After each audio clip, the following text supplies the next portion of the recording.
Hello students, welcome to my channel the literary guy. और जैसा कि आप लोगों को पता है कि मैं एडवर्ड एल्बर्ट का जो किताब है हिस्टोरी ऑफ इंग्लिश लिटरेचर, उसका मैं चैप्टर बाय चैप्टर करवा रहा हूँ। तो इसके अगले वीडियो में हमने किया था the return to nature, the return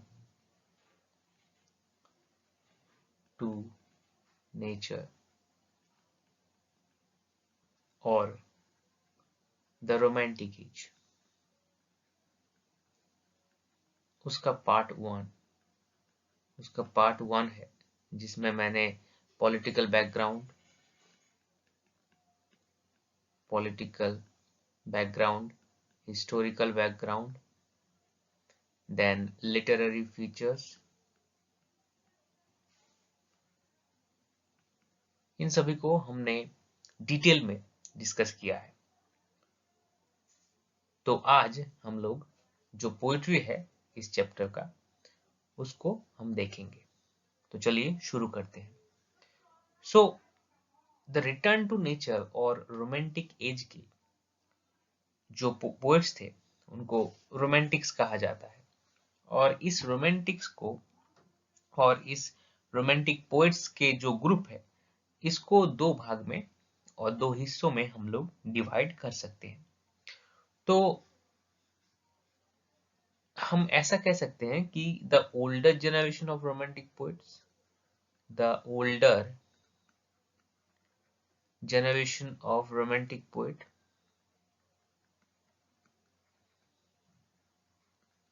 of romantic poet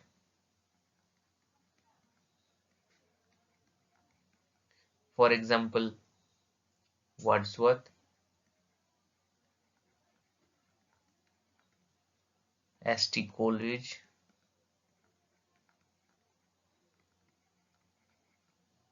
और टू सम एक्सटेंट साउदी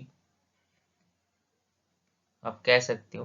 हालांकि साउदी को रोमांटिक पोएट नहीं कहा जाता, but he is also living in the Lake District, same district, so you can call him a little bit, but not a proper romantic poet. Okay, but Wordsworth and Coleridge are called the older generation of romantic poet.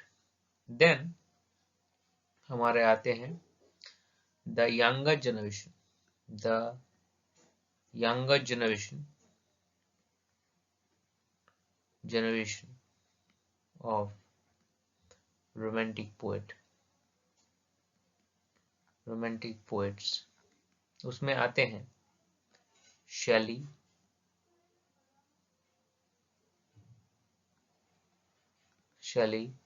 Keats, Byron. So these are the two division. Okay. So first जो हम जिस poet को करने वाले हैं वो है the Wordsworth, William Wordsworth, the greatest and the most surviving. और आप लोगों को एक इंटरेस्टिंग बात बता देता हूं कि जो सबसे बड़ा है एज में वो ज्यादातर जिंदा रहता है, और जो सबसे छोटा है वो बहुत जल्द मर जाता है। तो William Wordsworth is the oldest and perhaps मतलब सबसे ज्यादा साल जिंदा रहने वाले रोमांटिक पोएट थे, क्योंकि इनके बाद जो रोमांटिक पोएट आएंगे वो ज्यादातर जो उनकी एज से पहले ही उनका डेथ हो जाता है किसी कारणवश।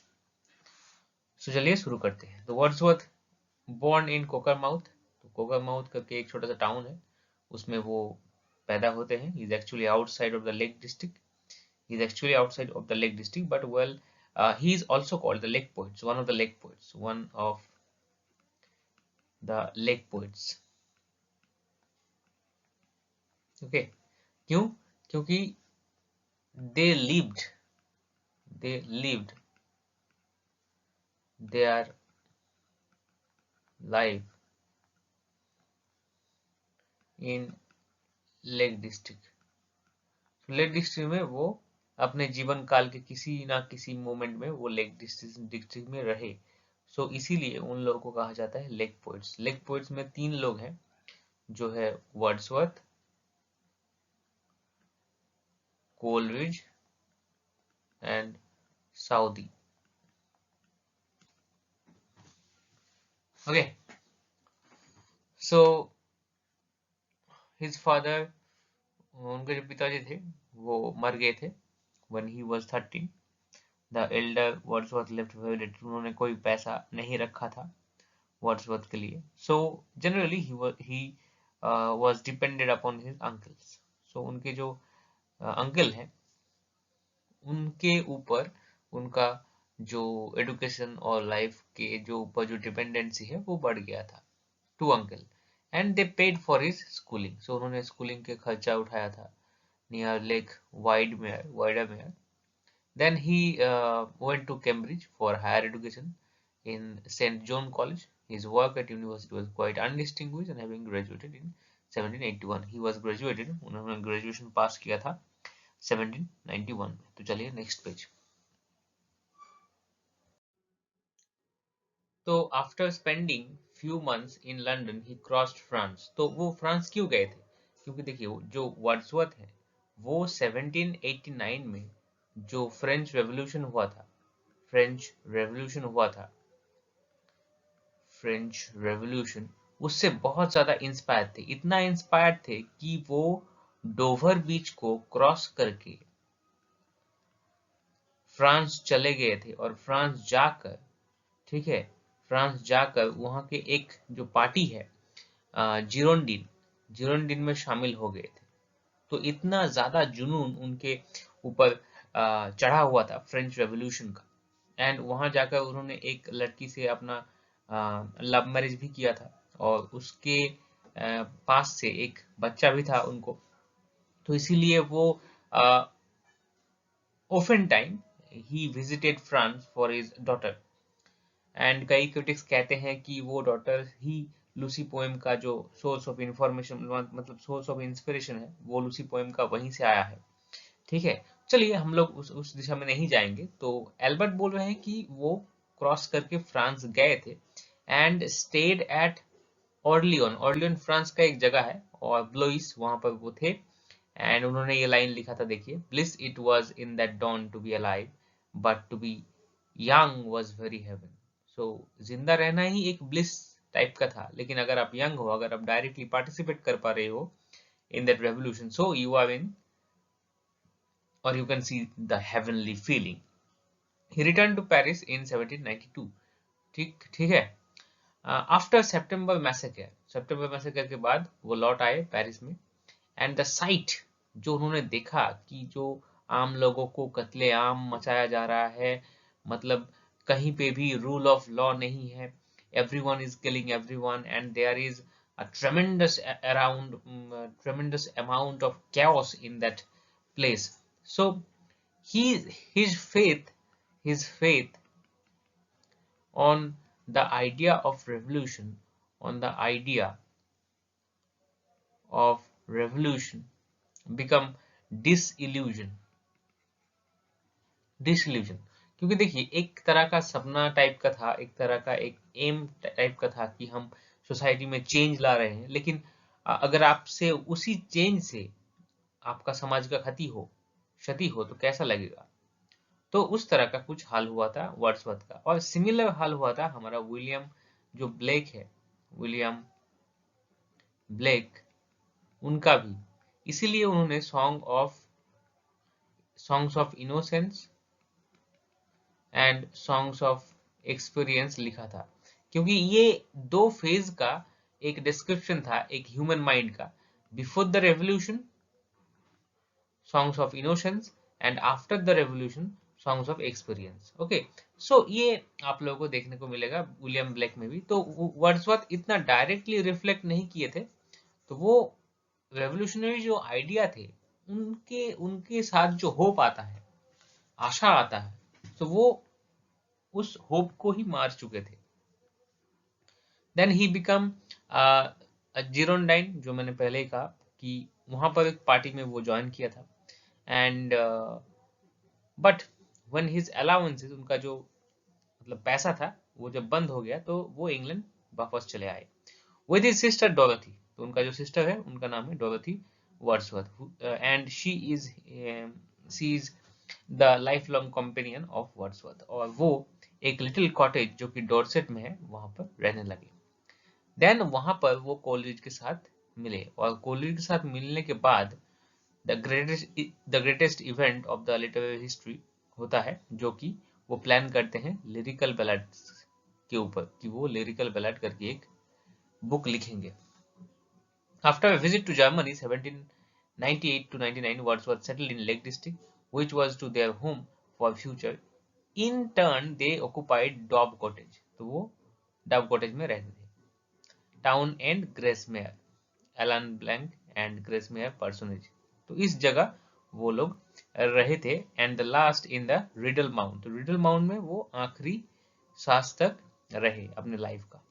The remainder of his life was a model of domesticity. He was carefully tended by his wife and sister. उनका जो सिस्टर है, उनका जो वाइफ है, वो उनको बहुत अच्छी तरह से उनका लालन पालन किया, उनका सेवा किया। And with the zeal that was noteworthy. Though it was injudicious, treasured every scrap of his poetry they could lay their hands on. His great passion was in for traveling. वो travel करना बहुत ज़्यादा पसंद करते थे। He explored most and accessible parts of continent and visited Scotland several times. तो वो Scotland कई बार जा चुके हैं और स्कॉटलैंड जाकर ही उन्होंने एक पोएम लिखा था, आप लोगों को शायद मालूम होगा, the solitary reaper. The solitary ripper करके एक पोएम है। तो वो जो पोएम है वो स्कॉटलैंड के विजिट से ही लिखा गया है। Okay, then after his end of his career he was conferred the degree of DCL। Okay, और उसके साथ सालाना 300 पाउंड का एक पेंशन। और उनको रॉबर्ट साउदी के मृत्यु के बाद, after the death of the Robert Southey, he became the poet laureate. Poet laureate क्या है? पोएट लॉरिएट है the royal poet of king और क्वीन ऑफ इंग्लैंड। जैसे कि हर सभासद में एक कवि होता है। जैसे कि जो आप लोग इतिहास में पढ़े होंगे, सभा कवि करके, सभा कवि। तो सभा कवि यानी रॉयल पोएट जो होता है उसको कहा जाता है पोएट लॉरिएट। और वो बहुत ज्यादा पेंशन पाते हैं और उनका जो लाइफ है वो सेटल हो गया। चलिए next page. Perhaps he is not the lost leader whose recantation Browning bewails with rather theatrical woe, but he lived to deplore the reform bill.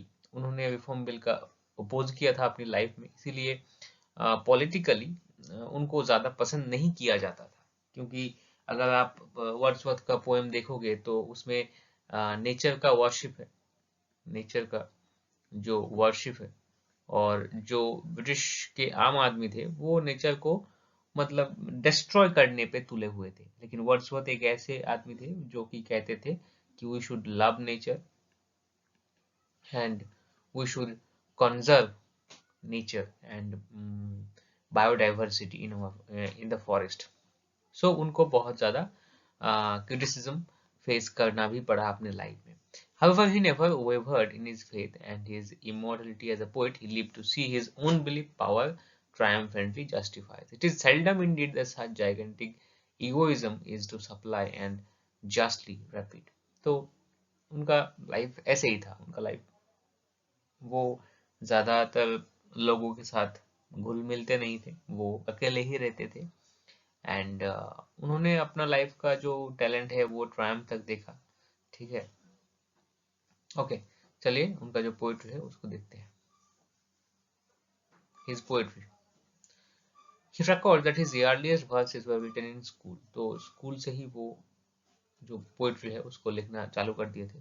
That they were tame imitation of Pope versification. और स्कूल में जब Wordsworth थे तो वो pope से ज्यादा inspired हुए थे। और पोप से इंस्पायर्ड होकर उन्होंने कुछ पोएम लिखा था अपने यूनिवर्सिटी में, जैसे कि an evening walk 1793, Descriptive sketches 1793. In style, this poem originally have a little originality. ठीक है, तो उनके पास कोई ओरिजिनलिटी नहीं थी. These are mere imitation, but they already show the Wordsworthian eye of nature. Nature के लिए जो प्रेम था वो इस पोएम में हमें देखने को मिल रहा था, और एक मैसेज आ रहा था कि there is something in the poem of Wordsworth. Then the first fruit of his genius, first original work of Wordsworth came in the book The Lyrical Ballad. तो what is lyrical ballad, हम लोग को ये पहले जानना पड़ेगा. देखिए lyrical ballad क्या है. तो जो lyrical ballad है, the lyrical ballad,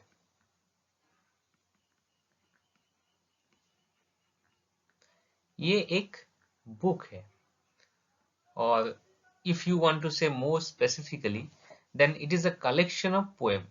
It is a collection of poem which deal with nature and supernatural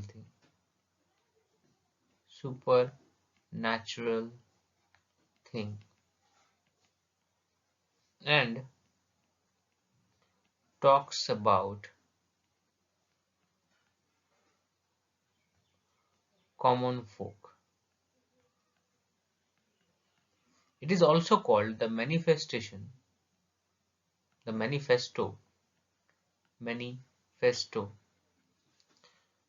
of romantic as, क्योंकि यहाँ से रोमांटिक पोएट्री का शुरुआत हो रहा था. ठीक है, और उनको पब्लिश किया था ब्रिस्टल से. ठीक है, एंड तो इसमें ज्यादातर जो पोएम था वो था वर्ड्सवर्थ का, और 4 पोएम था कोलरिज का. इसमें सबसे फेमस जो पोएम था वर्ड्सवर्थ का वो था टिंटन-एबी.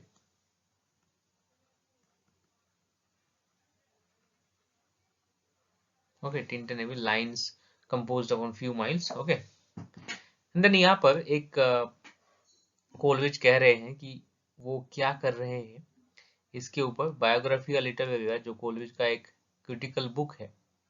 सो उसका चैप्टर 14 का ये कोट है. देखिए, it was agreed that my endeavour, Coleridge कह रहे हैं कि हम लोग की आपस की जो सहमति है उससे ये कंफर्म हो गया था कि माय जो एंडिवर है, मतलब मेरा जो उद्योग है, वो directed to person and character of supernatural. तो I will deal with the supernatural thing, ये कोलरिज कह रहे हैं. भूत प्रेत जो सुपरनैचुरल है उससे मेरा पोएट्री का जो सब्जेक्ट मैटर है, थीम है, वो रहेगा. Yet to transfer from inward nature of human interest semblance of truth sufficient to procure for the shadows of imagination. So these are the product of imagination. These will be, जो भूत प्रेत उनके poem में होते हैं Coleridge के, so these will be shadows of imagination and the public have to accept it by the technique of willing suspension of disbelief. ये Coleridge का एक टेक्निक है, willing suspension of disbelief. कि ये क्या है. तो देखिए, फॉर एग्जांपल अगर आप कोई मतलब भूत का सिनेमा देखते हैं, हॉरर सिनेमा देखते हैं, हॉरर मूवी देखते हैं, तो आपका जो रैशनल क्वालिटी है ब्रेन का, रैशनल क्वालिटी है क्वेश्चन करने का कि ये क्यों हुआ, ये कैसे हुआ, ये जो टेंडेंसी, ये आपको घर में छोड़ कर आना पड़ेगा. तभी आप जो सुपरनैचुरल मूवी है, सुपरनैचुरल पोएम है, तभी आप उसका लुफ्त उठा सकते हैं. लेकिन अगर आप क्वेश्चन लेके जाएंगे, अपना ब्रेन लेके जाएंगे, तो क्या होगा कि आप लोगों को हंसी आएगी कि ये क्या है, ये ऐसा कैसे हो सकता है. लेकिन आपको सच में अगर सुपरनैचुरलिज्म का मजा लेना है तो आप लोगों को ये मानना पड़ेगा कि जो पर्दे में दिख रहा है वो भूत ही है, वो आत्मा ही है. तो this is called willing suspension of disbelief. Coleridge बोल रहे हैं कि देखो यार, अगर तुम किसी सुपरनैचुरल पोएम को पढ़ते हो या फिर सुपरनैचुरल कोई सिनेमा देखते हो, तो अपना जो रैशनल क्वालिटी है ब्रेन का, क्वेश्चन करने का या फिर लॉजिकल जो पार्ट है, उसको अपने घर में छोड़कर आना पड़ेगा, क्योंकि अगर आप नहीं आओगे तो आप इंजॉय नहीं कर सकते। Okay, then Wordsworth on the other hand, देखिए वर्ड्सवर्थ का कौन सा एंडिवर है। So Wordsworth on the other hand was proposed to himself as object to give the charm of novelty to the things of every day. So जो everyday things होता है, normal common things, उसका जो है वो होगा Wordsworth का subject matter.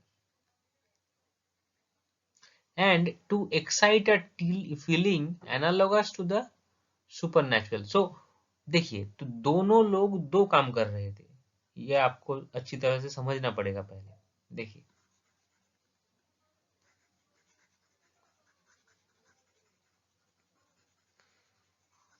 Just a second, मुझे थोड़ा सा इरेज करने दीजिए। ये आपको बहुत ही ज्यादा मतलब बहुत ही इंपॉर्टेंट है, तो आपको समझना पड़ेगा कि वर्ड्सवर्थ क्या कर रहे हैं और कोलरिज क्या कर रहे हैं। देखिए, तो वर्ड्सवर्थ क्या कर रहे हैं, तो वर्ड्सवर्थ का जो सब्जेक्ट मैटर है, वर्ड्सवर्थ का सब्जेक्ट मैटर क्या है,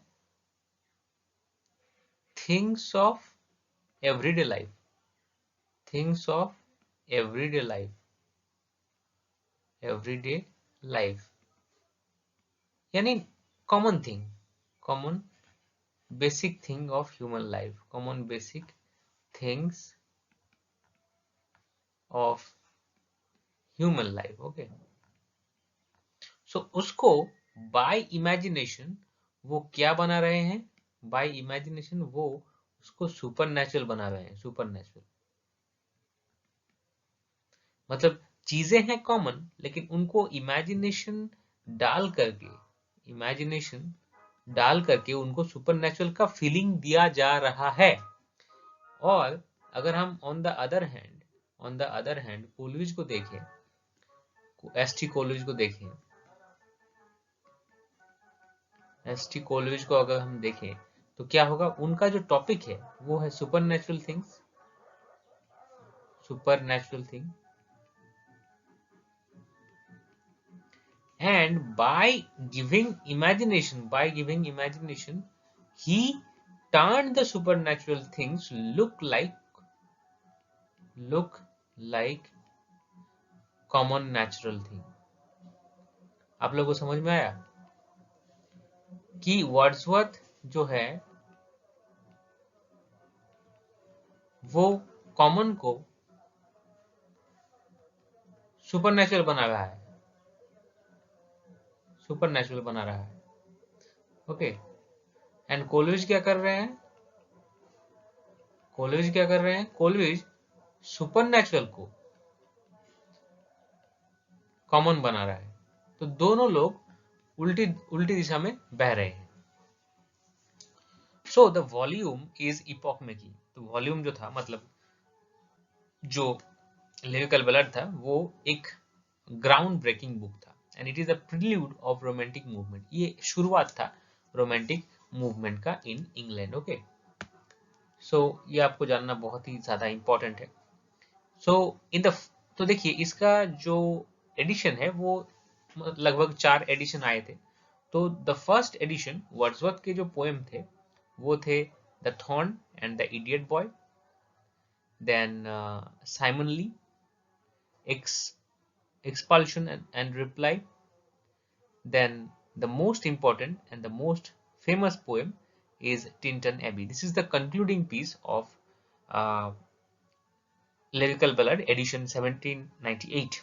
Then 1800 में भी एक एडिशन आया, second edition of lyrical blood.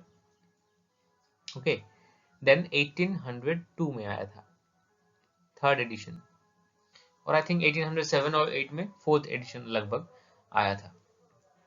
Then उनके बाद उनका जो पोएम था वो था Michael the old Cumberland beggar. Okay, चलिए next page.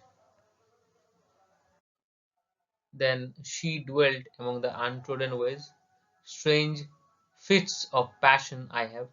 So she dwelt among the unknown ways and strange fits, ये एक कैटेगरी ऑफ पोएम से बिलोंग करता है, उसको कहा जाता है लूसी पोएम, लूसी पोएम्स। अगर आप लूसी पोएम्स के ऊपर कोई वीडियो चाहते हैं तो कमेंट में ज़रूर बताइएगा। Then Michael and old Cumberland and beggar, uneven quality. Okay, then उनका जो सबसे बड़ा और सबसे जो एम्बिशियस वर्क था वो था द प्रिल्यूड। द प्रिल्यूड देखिए, तो क्या हुआ कि जो इंग्लैंड है,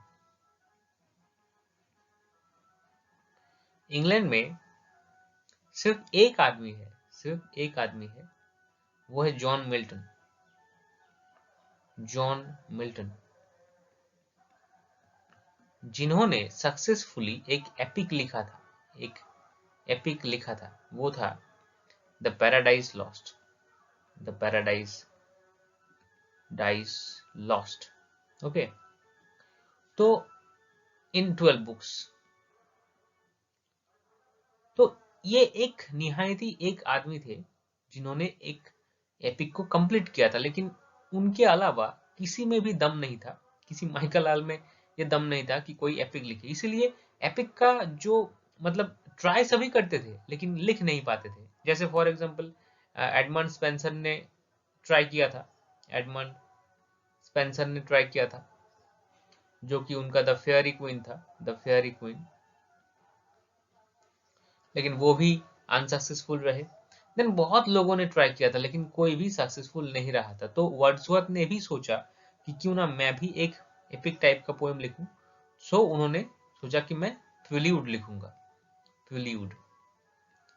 और इनका एक सबटाइटल भी है प्रिल्यूड का, वो है the growth of, the growth of poet's mind. So इस बुक में वो क्या डिस्कस करते हैं, इस बुक में वो अपने लाइफ का 3 फेज डिस्कस करते हैं। एक है childhood,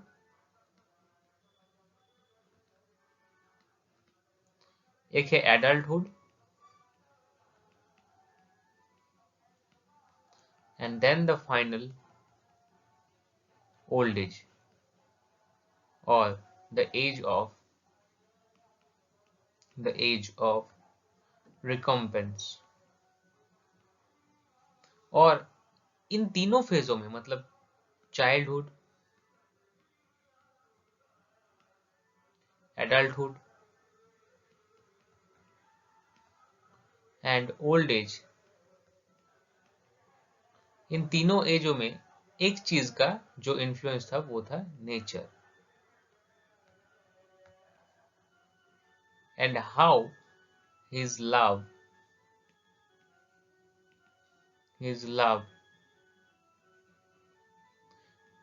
grew throughout the time, throughout the time or ages.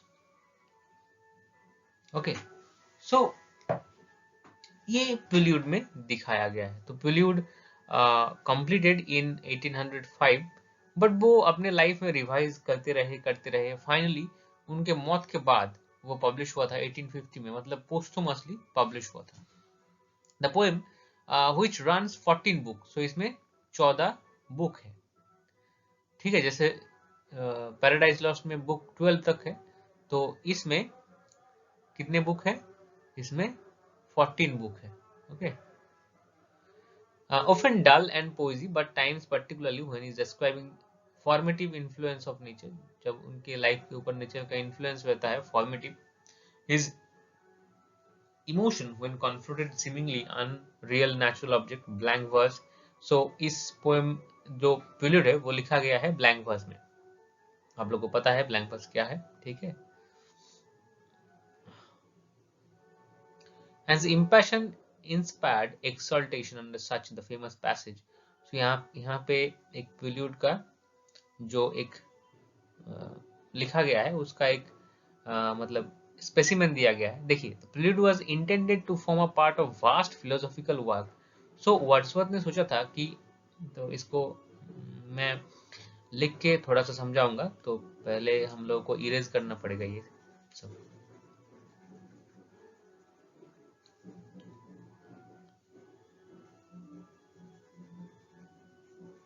Just a second.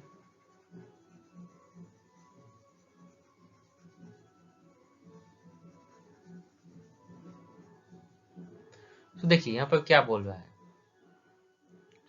यहाँ पर बोल रहा है कि जो प्रील्यूड है वो एक पार्ट होगा, मतलब जो प्रील्यूड होगा, द प्रील्यूड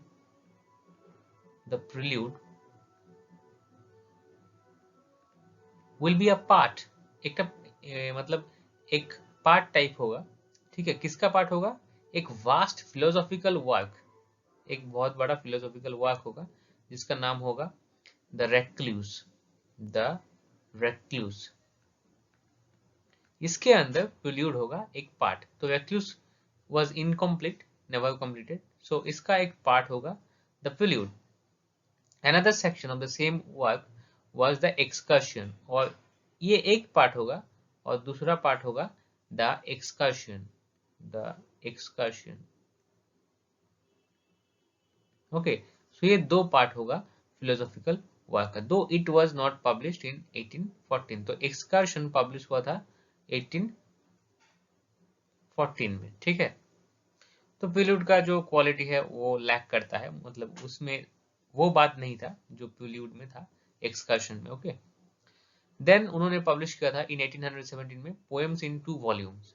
ये बहुत ही इंपॉर्टेंट एक वॉल्यूम है जिसमें हमें लूसी पोएम देखने को मिलते हैं, लूसी पोएम देखने को मिलते हैं, जैसे कि the solitary reaper, the green linnet, I wondered lonely as a cloud, very important poem. Then ode on an intimation of immortality, resolution and independence, ode to duty, sonnet dedicated to national independence, liberty, quality which has led many critics to hail them as the finest sonnet of the language. After the publication of Excursion, Wordsworth's poetical power was clearly on the wane. तो excursion के publish के बाद उनका जो poetic जो talent है वो धीरे धीरे फेड होता गया, मतलब नष्ट होता गया, एंड उनका जो प्रोडक्टिविटी था वो भी कम होता गया। In his later volume was the White Dove and Rillstone 1815, the Wagner 1819, Peterbilt 1819, Yarrow Revisited 1835, The Borderers। उन्होंने एक ड्रामा भी लिखा था, एक ड्रामा लिखा था। तो हर एक पोएट को जो इंग्लैंड में पैदा होगा उसको कभी ना कभी ड्रामा लिखने का बुखार चढ़ेगा ही चढ़ेगा, क्योंकि देखिए विलियम शेक्सपियर सभी बनना चाहते हैं, सभी विलियम शेक्सपियर बनना चाहते हैं, बट बन कोई नहीं पाता। तो इसलिए ट्राई सभी करता है कि मैं भी ड्रामा लिखूं, मैं भी शेक्सपियर जैसा एक स्टेज में कुछ करूं। तो उन्होंने लिखा था द बॉर्डर्स, ए ड्रामा 1842 में। The progress of the work makes the decline in an increasing degree, और ड्रामा लिखने के बाद उनका जो टैलेंट है वो बहुत ही ज्यादा स्पीड से और भी खत्म होने लगा। There are flashes of, then चलिए नेक्स्ट पेज।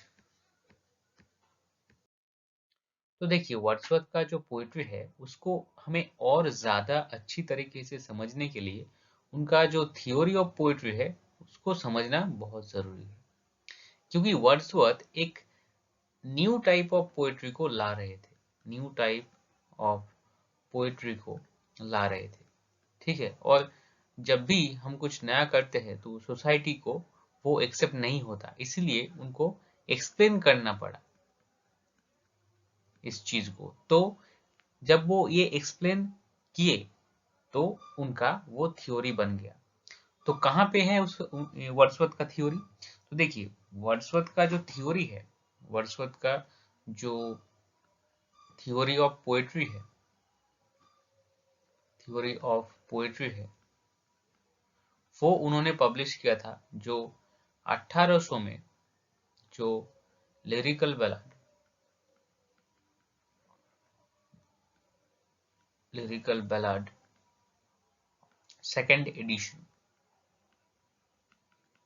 पब्लिश हुआ था। उसमें उन्होंने एक प्रीफेस ऐड किया था जिसका नाम है प्रीफेस टू लिरिकल बैलाड, और इसमें उन्होंने अपना थ्योरी ऑफ पोएट्री दिया था, ठीक है। देखिए in the preface to the second edition, the lyrical ballads, Wordsworth set out his theory of poetry. It reveals a lofty conception of the dignity of that art which is the breadth and finer spirit of the knowledge, which is the product of spontaneous overflow of powerful feeling। इस line को आपको अच्छी तरह से समझना पड़ेगा। Okay, and taking its origin from the emotion recollected in tranquility. Spontaneous overflow of powerful feelings taking origin from the emotion recollected in tranquility. तो चलिए इसको हम समझते हैं। तो वर्ड्सवर्थ ने कहा कि पोइट्री और any art of literature is the result of spontaneous overflow of powerful feelings. Okay, तो ये क्या है? तो फॉर एग्जाम्पल आपने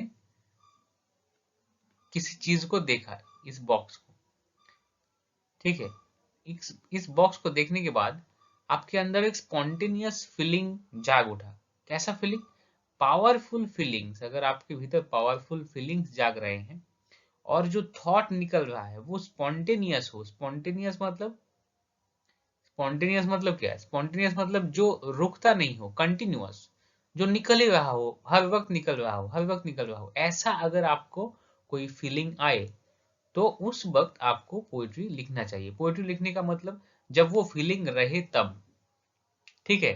तो it is like a feeling which is continuous and overarching, मतलब बह रहा है, दिल का दरिया बह ही गया।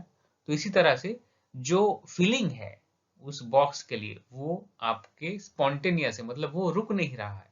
It is continuous and is ever flowing. कैसा? बहुत ही powerful. You can not resist the feeling. आप चाहकर भी उसको रोक नहीं पा रहे हो।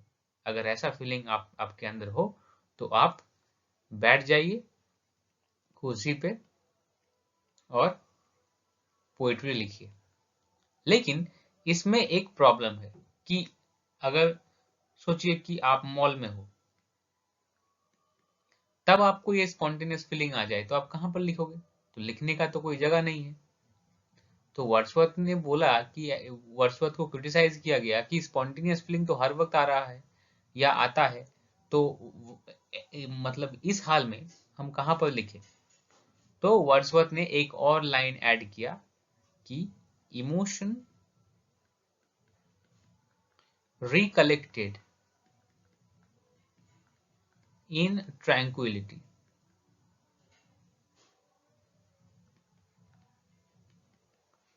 मतलब जो स्पॉन्टेनियस फीलिंग है उसको आप क्या करोगे? रिकलेक्ट करोगे। रिकलेक्ट मतलब आप फिर से उसको याद करोगे।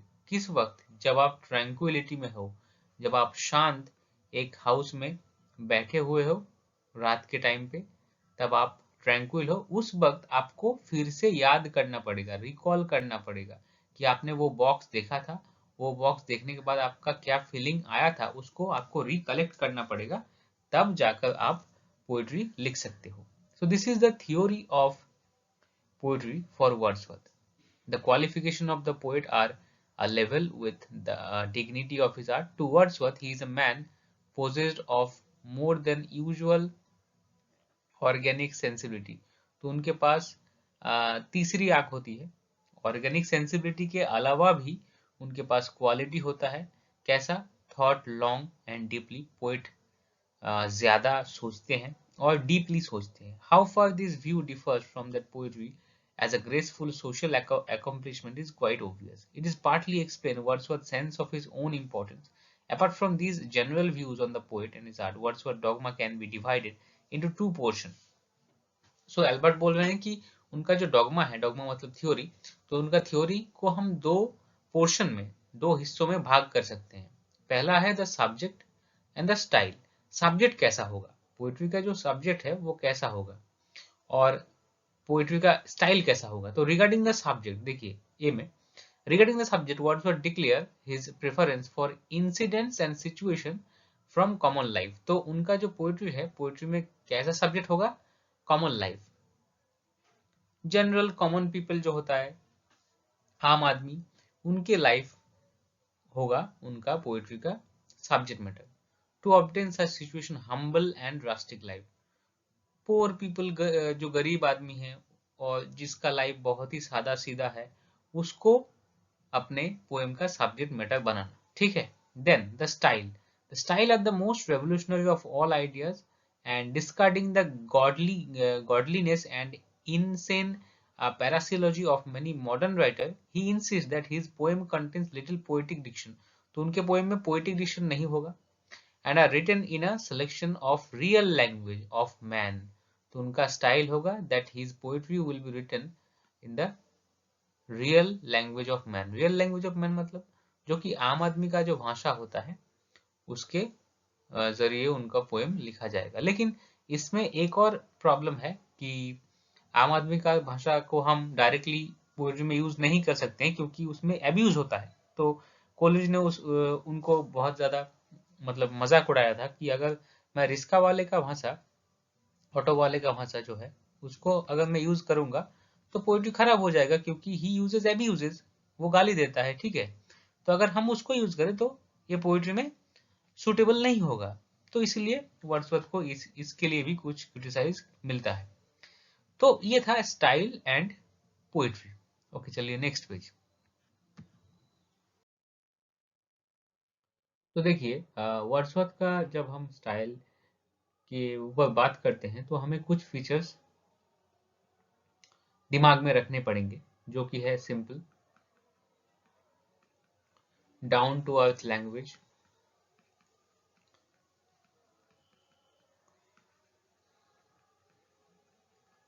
अगर आप वर्ड्सवर्थ के कविताओं को पढ़ोगे तो आपको लगेगा कि आप बहुत ही ज्यादा सिंपल तरीके से लिखा हुआ एक पोएट्री पढ़ रहे हो और आपको कुछ असुविधा नहीं होगी। ओके, तो टेक्निकली सिंपल इन फॉर्म उनका जो पोएम है वो सिंपल होता है, जैसे कि लूसी पोएम। गे होता है, जॉयस होता है, एक आनंदपूर्ण लैंग्वेज यूज किया जाता है और वो अपनी हर एक पोएम में ब्लैंक वर्स का यूज करते थे। ओके, और उनके कविताओं में एक मिल्टोनिक जो स्वीप होता है, मिल्टोनिक एक स्मूथनेस होता है, वो हमें देखने को मिलते हैं। तो फीचर्स ऑफ हिज पोएट्री, देखिए फीचर्स हम अब देखेंगे। तो फीचर्स में है इट्स इनइक्वालिटी एंड लिमिटेशन। तो इनइक्वालिटी एंड लिमिटेशन मतलब क्या है? तो देखिए वर्ड्सवर्थ अगर 10 पोएम लिखे तो उसमें से 8 बेसिक होगा और 2 होगा क्वालिटी पूर्ण, मतलब उसमें क्वालिटी होगा।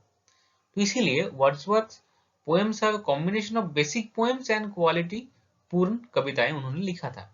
तो ज्यादातर उनका जो वर्क है वो है इंफेरियर। देखिए एल्बर्ट भी वही कह रहे हैं, all of the critics Wordsworth points pens to point out the mass of inferior work that came out from his pen. Okay, तो ज्यादातर वर्क जो उनकी कलम से निकला है वो इंफेरियर है। मैथ्यू आर्नल्ड जो कि उनके एक क्रिटिक्स है वो बोल रहे हैं कि हम वर्ड्सवर्थ का जो लाइफ है उसको क्लोज करना चाहिए 1808 तक, क्योंकि 1808 के बाद मतलब after the publication of excursion उनके जो करियर है वो खत्म हो चुका था। टेक्निकली उनका उनका जो करियर है वो खत्म हो चुका था, तो इसलिए हमें उसके ऊपर नहीं पढ़ना चाहिए, but it is a limitation. तो कई लोग कहते हैं कि नहीं नहीं ये रियल नहीं है, लेकिन अगर आप इन रियलिटी में देखोगे तो आपको लगेगा कि मैथ्यू आर्नल्ड कहीं ना कहीं सच बोल रहे हैं, ठीक है। Then he had little sense of humour, उनकी कविताओं में सेंस ऑफ ह्यूमर हमें देखने को नहीं मिलते। देन उनकी कविताओं में ड्रामेटिक पावर हमें देखने को नहीं मिलते, लेकिन हमें नैरेटिव क्वालिटी देखने को मिलते हैं। नैरेटिव क्वालिटी मतलब जो नैरेटिव पोएम होता है। अब ये नैरेटिव पोएम क्या है? ऐसा पोएम जो किसी घटना का नैरेट करता हो, मतलब वर्णन करता हो। वर्णन मतलब डिस्क्राइब करता हो। जैसे कि अगर आप माइकल पढ़ोगे तो माइकल में एक कॉमन पीपल जो फार्मर है और उसका बेटा है, उसके ऊपर एक कविता लिखा गया है। तो वो जो जब वो डिस्क्राइब करते हैं तो he is on his top. Okay, then The Ruth and the White Dove of Ralston. Egoism. In a person lesser caliber, such as degree and self-esteem as Wordsworth, would have been ridiculous. तो उनका जो egoism है वो ridiculous. In case with the undoubted genius that was in man, it was sometime almost heroic. Domestic circumstances and adoration of his wife and sister and clostial secularism of life he led confirm him in the habit of taking himself too seriously. तो उनका वो बहुत ज्यादा egoist थे और वो अपने आप को ज्यादा सीरियसली लेते थे और ये एक बहुत ज्यादा मतलब हैबिट था जो कि कोलरिज ने भी मेंशन किया था। जब वो लिखते थे वो वैसे ही लिखते थे जैसे कि एक नेचुरल पोएट लिखते हैं, without copying or without inspiring from someone. The best of his shorter poems deal with his own experience and his longest works, the prelude and exertion, describe his spiritual development. तो इसीलिए तो Wordsworth at his best when he describe about himself, when he gives a description about himself, इस features को आप देख सकते हो राजकुमार हिरानी में भी। Rajkumar Hirani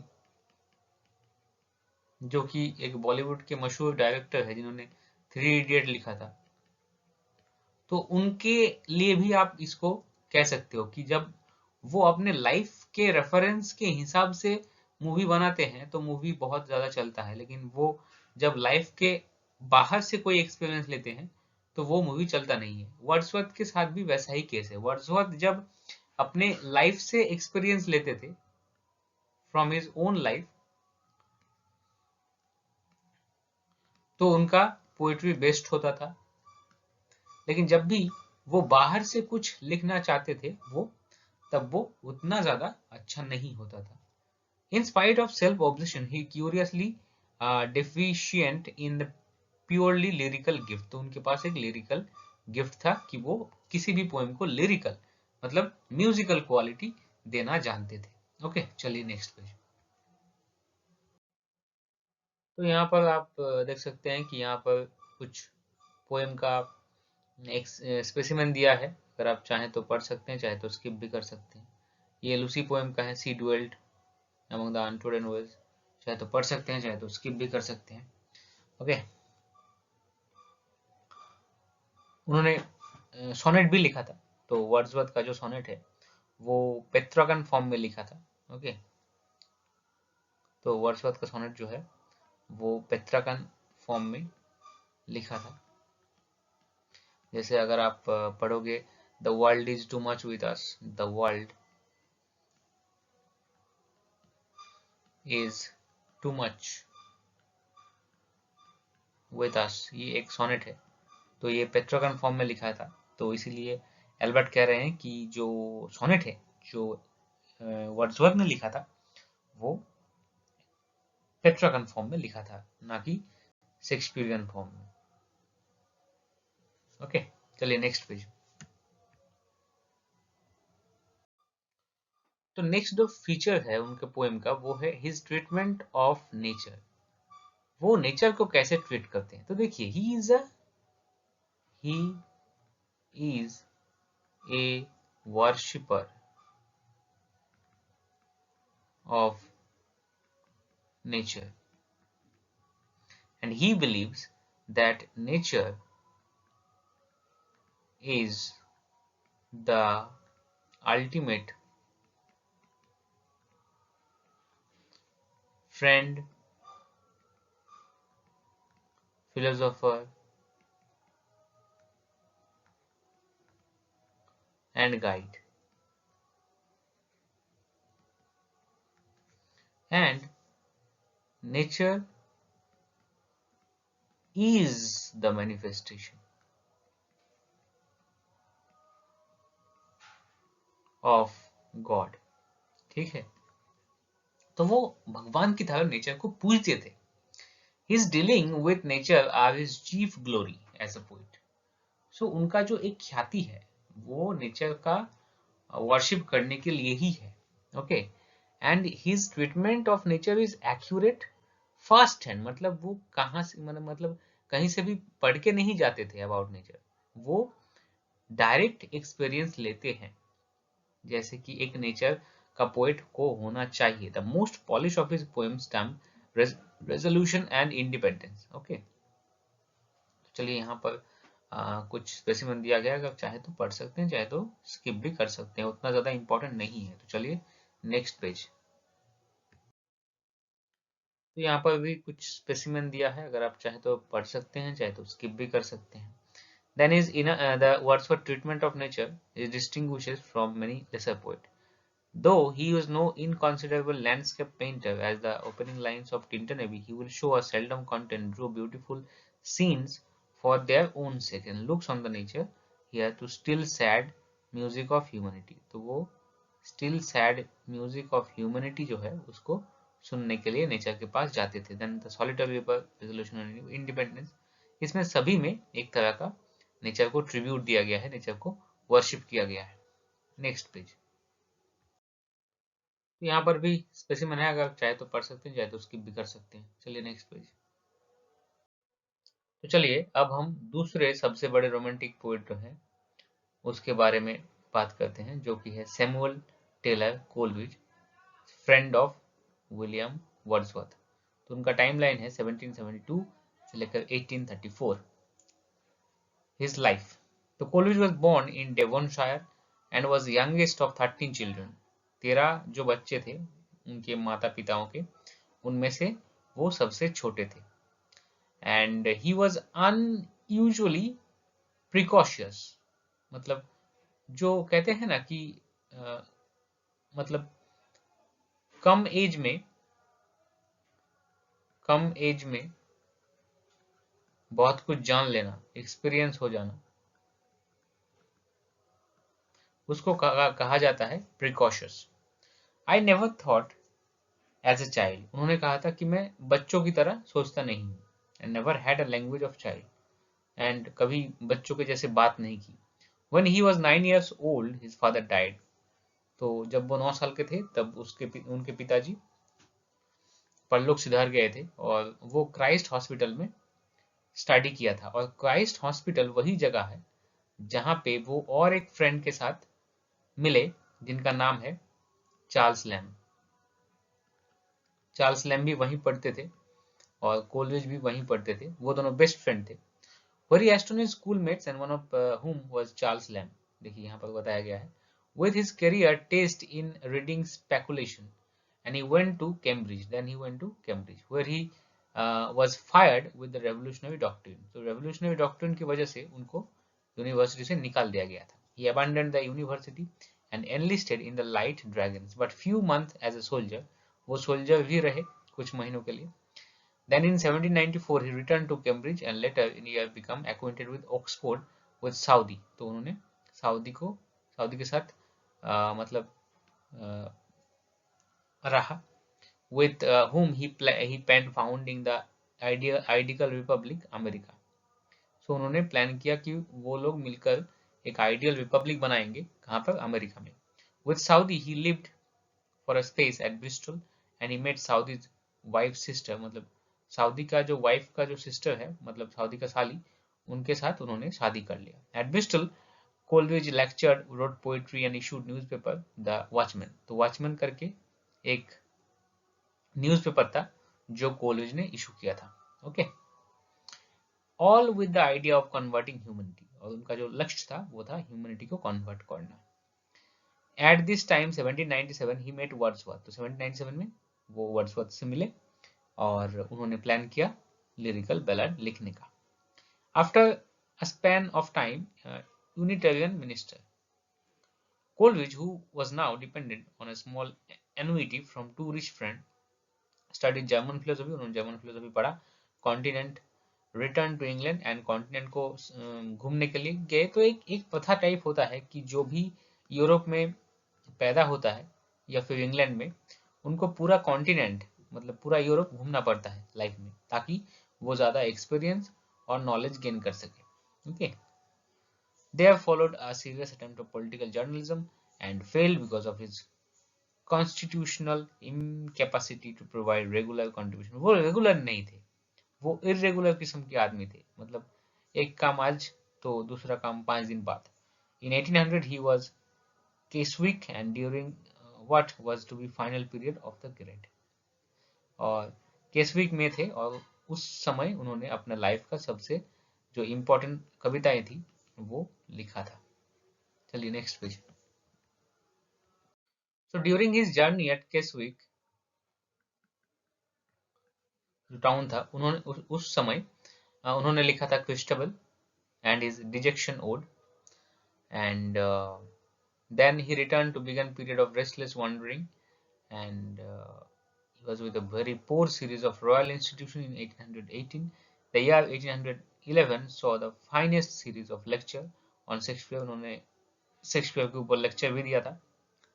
And 1812 and 1813, during this period he struggled with little success to break himself from the habit of uh, sapping and abilities. Then in 1816 he entered the house of Mr. Gilman at Highgate to provide him a kind of refined and sympathetic inebriates home. Here he gradually shook himself free from opium taking. तो उनका एक बहुत ही खराब एक habit था कि वो opium लेते थे, क्योंकि उनका जो सर में दर्द रहता था, हर वक्त माइग्रेन होता था, तो इसीलिए वो ओपियम लेते थे। लेकिन ओपियम जो अमाउंट था वो दिन प्रतिदिन बढ़ता गया और फाइनली इट बिकम उनके लिए वो एक हैबिट बन गया, नशा बन गया कि वो ओपियम के बिना जिंदा नहीं रह पाते थे। ठीक है, सो देन हिज पोएट्री, तो उन्होंने ज्यादा कुछ नहीं लिखा था, लेकिन जो लिखा था वो अपने आप में ही रिसर्च का टॉपिक है। Okay, so the real blossoming of Coleridge poetical genius was brief indeed but the fruit it was rich and beautiful. छोटा ही सही, लेकिन उनका जो करियर था वो रिच था एंड वंडरफुल था। With exception of a very few pieces, the best of his poems composed with in 2 years। सो उनका जो बेस्ट पोएम था वो कंपोज हुआ था ड्यूरिंग 1797 से लेकर 1798 में। His first book was published in poems on various subjects. The miscellaneous poems that volume contains have only a very moderate merit. Then, in collaboration with Wordsworth, he produced lyrical ballad, और lyrical ballad में उन्होंने publish किया था अपना best work the rhyme of the ancient mariner. Okay, ये एक बallad है। Then he and Coleridge discussed the poem during their work. Actually, in the original idea, ये वर्ड्सवर्थ लिखने वाले थे, ठीक है, लेकिन वर्ड्सवर्थ ने जब कोलरिज का इमेजिनेशन देखा कि it was fired with story and his friend very sensibly left him to write it all. Hence we have that marvelous series of dissolving picture, so curiously distinct and yet so strangely fused into the voyage through the polar ice, death of the albatross. तो rhyme of the ancient mariner का जो topic क्या था कि एक albatross नाम का एक पाखी था, बर्ड था। सो उस पक्षी को जो मैरिनर है वो मार देता है, फिर उसका अभिशाप इसको लगता है और वो घूमता रहता है यूलिसिस की तरह नदियों में। तो this is the story of rhyme of the ancient mariner. अगर आप चाहो तो मैं एक अलग वीडियो भी बना सकता हूँ, तो कमेंट में जरूर बताइएगा। चलिए next page. Then in 1797 Coleridge wrote Christabel first part and the second part was written in 1800, but it was unfinished and lay unpublished. तो कोलरिज का एकमात्र पोएम जो कि फिनिश था, मतलब संपूर्ण था, वो था rhyme of the ancient mariner, the rhyme of the ancient mariner,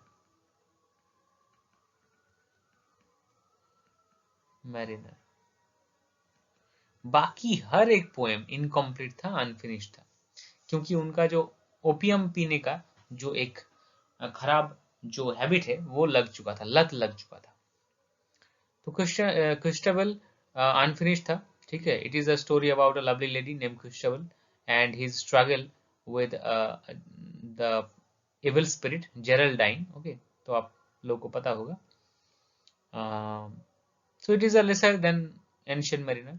then वो पब्लिश करते हैं कुबला खान, जो कि 1798 में पब्लिश हुआ था। Okay, which talks about Kublai Khan, the Mongol emperor, and a place called Xanadu, where he created his domes, where he created his mahal, important mahal. Okay, so चलिए next page. Then उन्होंने लिखा था Frost at Midnight and France, an ode.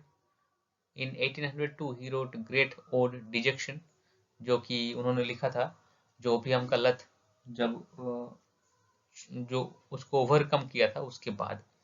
Then the beautiful epitaph the knight's tomb. Okay,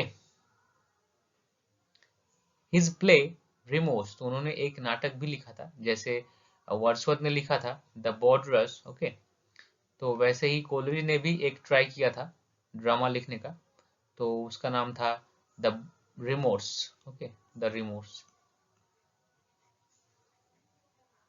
जो कि by the recommendation of Byron, Byron ने recommend किया था तो एक्सेप्ट हो गया था ड्यूरी लेन थिएटर में, and it was produced in 1830 and succeed on the stage, but as literature it is little important. Literature की अगर हम पॉइंट ऑफ व्यू से देखें तो इट इज ज्यादा इंपॉर्टेंट नहीं है, ठीक है, but it was a stage success, मतलब बॉक्स ऑफिस सक्सेस टाइप, लेकिन उसका कोई क्रिटिकल वैल्यू नहीं है, उसका कोई वैल्यू नहीं, societal value. Features of Coleridge poetry, देखिए तो कोलरिज के पोएट्री के भी हमें कुछ फीचर्स मिलते हैं, तो चलिए एक एक करके देखते हैं। तो the most conspicuous features of his poems are imaginative power, तो उनका सबसे जो बेस्ट क्वालिटी था एज ए पोएट और उनका जो पोएट्री का वो था imaginative quality,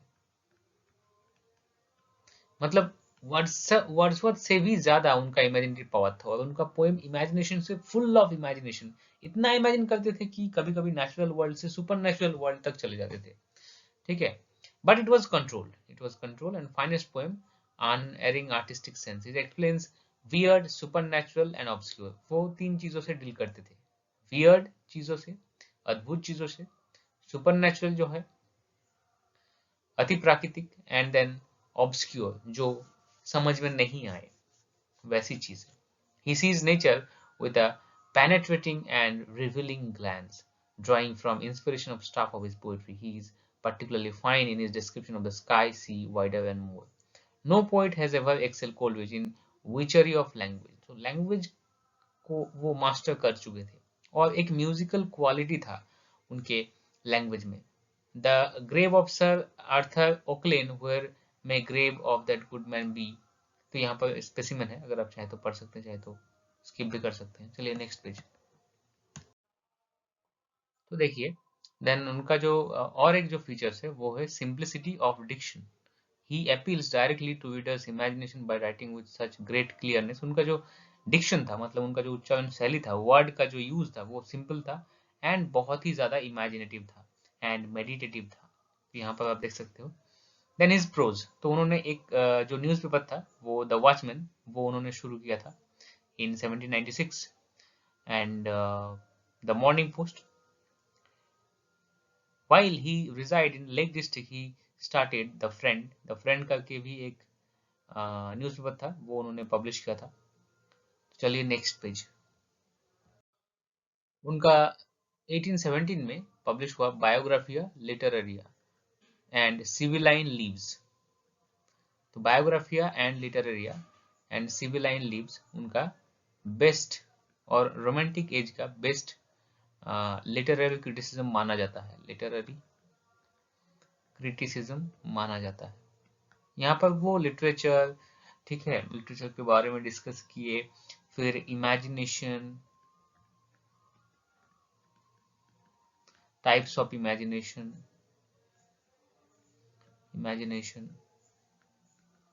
imagination versus fancy,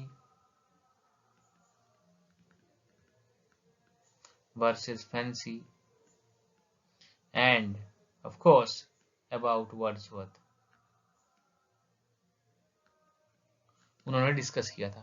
तो it is a very important book from the literature point of view, from the criticism perspective, it is very important. Then he also gave lecture in on Shakespeare, which is a very important thing for Shakespeare criticism. Okay.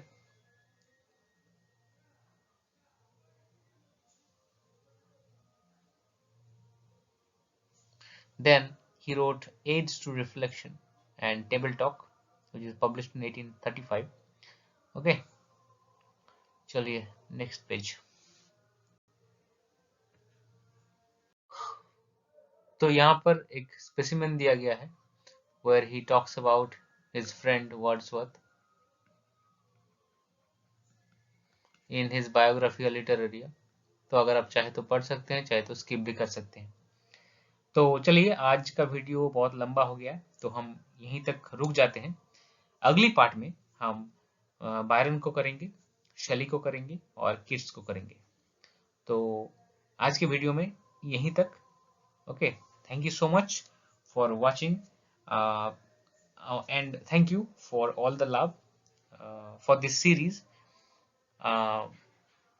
मुझे पता नहीं था कि इस series को लोग इतना ज़्यादा पसंद करेंगे, और काफ़ी पसंद किया आप लोगों ने.